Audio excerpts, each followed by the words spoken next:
This week is the 20th birthday of the text message, which I think plays really cool into Mobile Health Conference. It sure does. What do you think that says about the popularity and longevity of the text message? What do you think that says about the role of mobile health in people's lives now?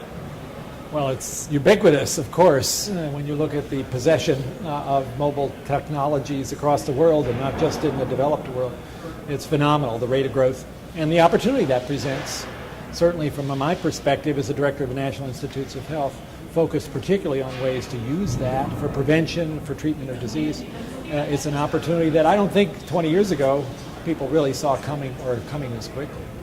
Speaking of its ubiquity, as well as the number 20, you said that there have only been, I think, 20 trials of mHealth technologies, and only like 6 of them have had positive results. This is a cause for concern, and as part of my message at this meeting was we really need to ramp up the rigorous analysis of mHealth applications to be sure they're actually changing outcomes. And yeah, only 20 that we could find since 2008, and only 6 of them actually proved that the technology worked. Why do you think there have been so few trials? You know, this is a field that is just bubbling over with opportunity. The technology is moving so quickly that people might say, well, you know, it's not really time to test this because 2 months from now we'll have a better version. Let's wait until we reach a stable platform. Well, that could be a little tough. But there are stable kinds of platforms. I mean, you mentioned text messages. That's a pretty stable one now. And we should be subjecting those to carefully designed, randomized trials with outcomes that are easily measured so you can say, yeah, that worked, or you can say, you know, my intuition said it was going to work, but guess what? In the real world, it didn't. And you'd want to know that so you could come up with something better.